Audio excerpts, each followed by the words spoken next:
Hey everyone, it's Ethan or Miist back again for another video today, and welcome back to the channel, guys. We're here again for yet another video. I don't know if you can tell, but I am exhausted right now. I am so tired. Yeah, I feel incredibly exhausted. I'm sure you can tell. My God. Ugh. So I'm gonna try to get through this video at more than a snail pace, which is what some of my last videos have been going at. So I'm sorry about that, but yeah, I work in 7.5 hours, so I want to go to bed.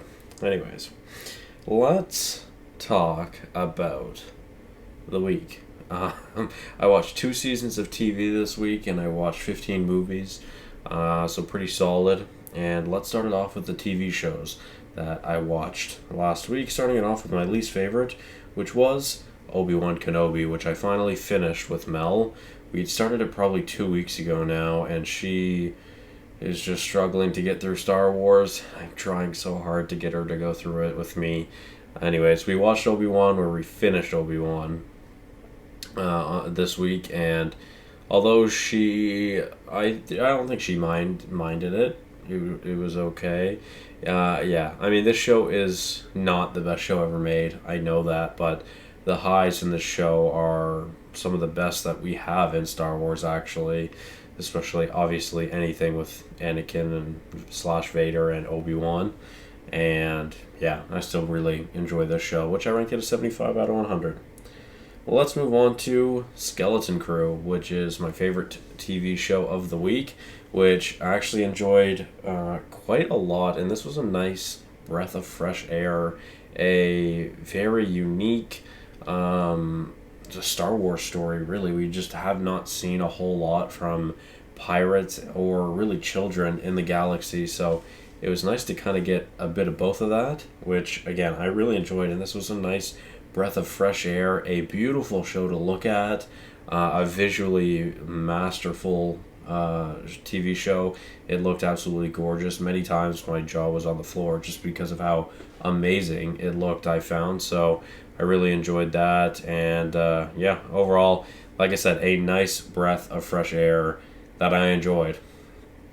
Now let's move on to the movies, starting it off with my least favorite watch of the week, which is also a new watch and one of my least favorite watches of the year, which is Fear Street Prom Queen. So this is a new 2025 release, which, yeah, this movie is not good by any means. I think it has like a 2.2 average so far on Letterboxd, so yeah, it's definitely not anything special, and yeah, ranked in a nice good old 23 out of 100.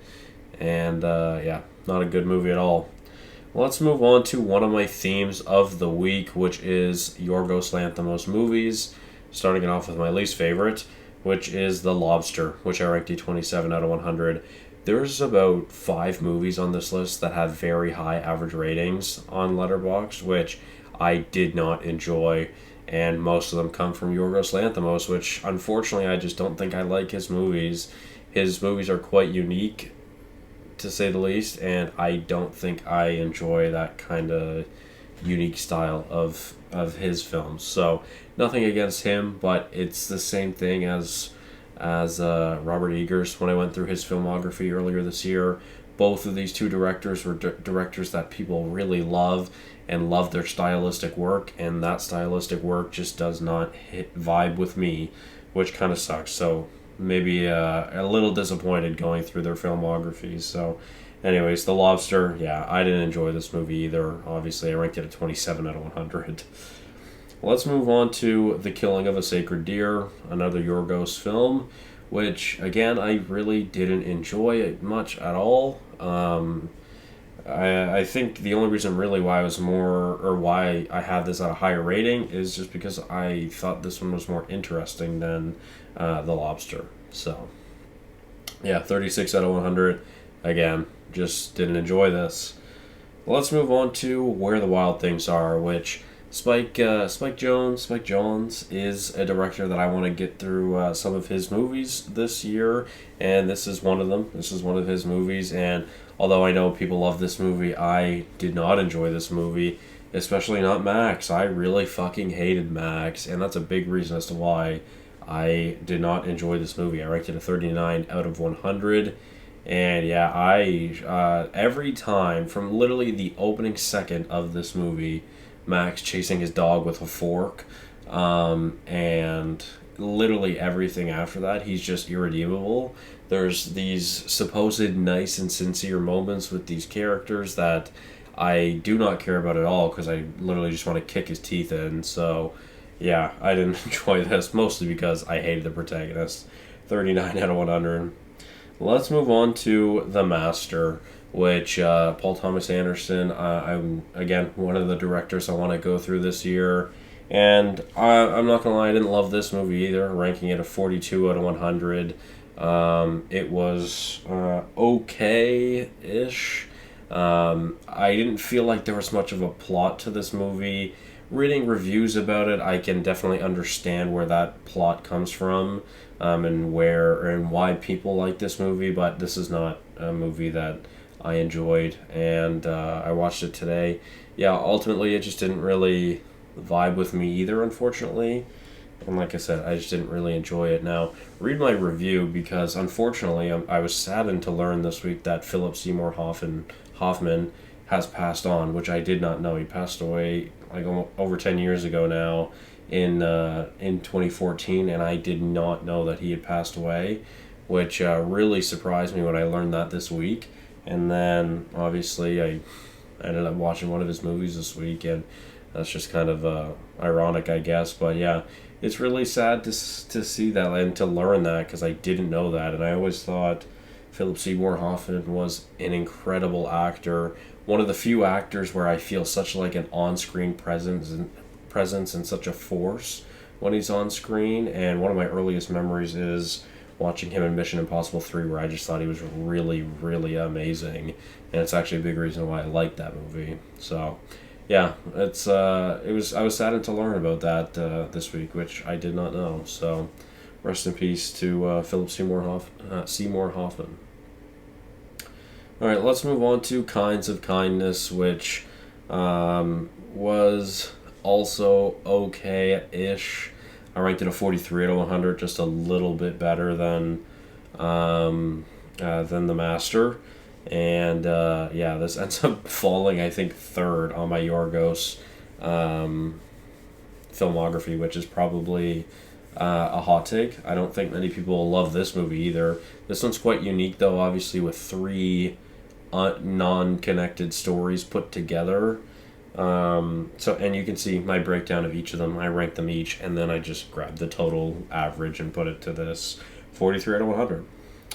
Let's move on to The Fast and the Furious Tokyo Drift, which, of course, I've mentioned before, but me and Mel are going through Fast and Furious with some friends of ours, and this is from Mel's first time watching this. And I've never been a Tokyo Drift fan. I've always been a Tokyo Drift hater. And really not much has changed.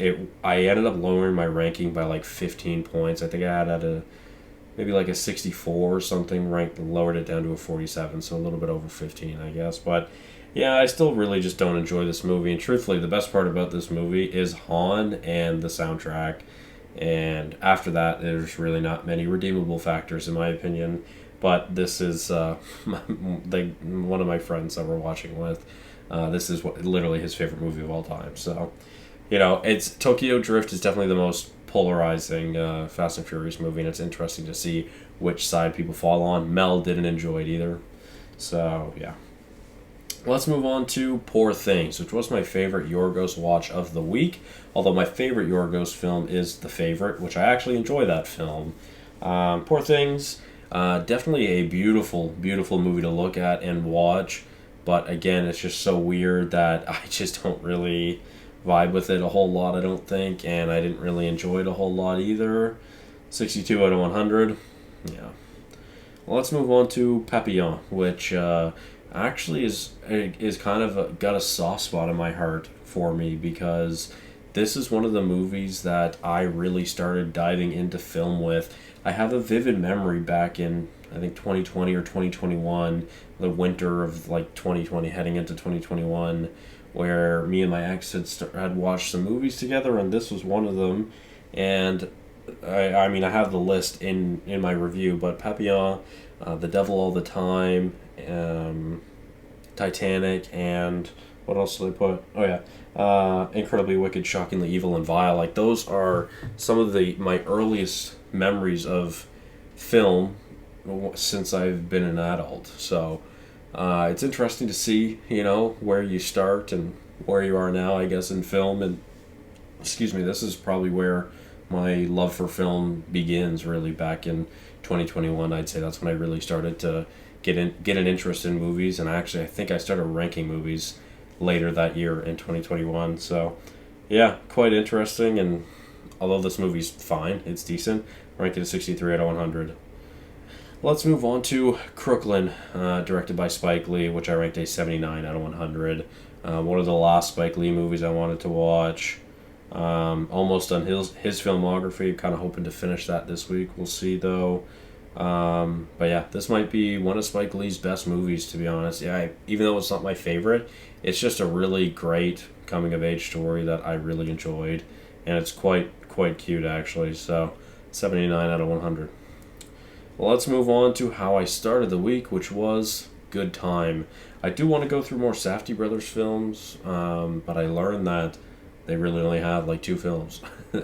And we have The Smashing Machine coming out later this year. So, yeah, anyways, this is a really great movie, actually. A really chaotic and anxiety-inducing film that I quite enjoyed a lot. Ranking it an 83 out of 100.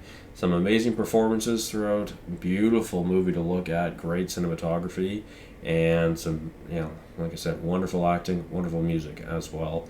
Really enjoyed Good Time, and Robert Pattinson it really just becomes more and more one of my favorite actors after watching this. 83 out of 100. Let's move on to Planes, Trains, and Automobiles, which I'm not going to lie, I watched in this movie not expecting a whole lot, and I walked out of this movie absolutely falling in love with it. I was cackling watching this movie. Ranked it an 86 out of 100. I really, really, really enjoyed this movie. I laughed a lot, and just all I could think about today, I finished it last night, all I could think about today was how I want to show Mel this movie, and I would love to watch this with Mel. I think she would also think it's funny. And Steve Martin's character really just reminds me of my stepfather sometimes as well. It is quite funny. Anyways, I really enjoyed this movie, and a pleasant surprise had an 86 out of 100. Now let's move on to the top 3, and starting it off with Shin Godzilla, which, funny story about this, I actually went to a local, I guess, I don't even know what to consider it. It's a record store / movie store / pawn shop, I guess. Anyways, I ended up renting Shin Godzilla, which I've never rented a physical copy of a movie, so that was kind of a fun experience. And I remember vividly, like, as a kid, going to Blockbuster, but obviously that's not a thing anymore, sadly. Anyways, I rented this movie on DVD, I watched it, and I really, really, really loved this movie. This is easily one of my favorite watches of the month, of May, at least so far. Ranking it a 92 out of 100. I absolutely loved this movie. This is a political satire, but also a crazy, interesting perspective on Godzilla, seeing his evolution throughout from the start of the film to the end of the film, and seeing literally perhaps the most destructive version of Godzilla ever. And if you guys know me, you know I love Godzilla, and that's definitely that my love for Godzilla has grown after watching this movie. And yeah, this is a amazing movie. I have Shin Godzilla at a 92 out of 100, and I have Godzilla Minus One at a 93 out of 100. And depending on what you see, some people say that they're connected, some people say they're not. I don't think they are. Like, I don't think it's the same franchise. But anyways, those two live action Godzilla movies are phenomenal. Please check them both out if you have not. They are phenomenal. Well, let's move on to my favorite watch of 2025.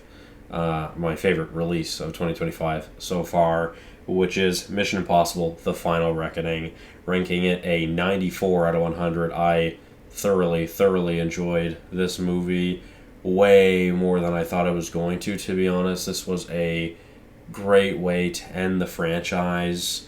I do feel like most people, the first like 40 minutes to an hour is a little long and it's a little bit much. We're just kind of going through the greatest hits and showcasing some of the biggest moments of the franchise, some important moments of the franchise throughout. But yeah, I mean, this is just a like the last, I don't know, hour and a half of this movie. Actually, probably more than that. Almost 2 hours of this movie, I guess, is just insane. Like, genuinely insane. Everything to do with the submarine was fantastic, and the third act was also fantastic. I left this theater literally drenched because I was so wet because of how much I sweat, and I don't know if it's because of the incredibly hot IMAX theater that I was in, or if that's just the movie. So, anyways, I'd really like to hopefully watch these movies again, because I watched them all before Dead Reckoning, and I only watched Final Reckoning this time around. So I'd really like to go through them again, and I really want to try to convince Mel to watch them with me. But anyways, 94 out of 100 for my favorite watch of the year, and let's move on to my favorite watch of the week, which is The Empire Strikes Back, which I went back up to an 80 or to an 80. It went back up to a 100 out of 100. I had lowered it to a 98 last year when I was going through all my 100 out of 100s, and I'd always said it's Hoth. My problem is Hoth. I just don't love most of the stuff on Hoth, and that's why it went lower. But this time it didn't bother me at all, and I actually enjoyed it more than I ever remembered enjoying it.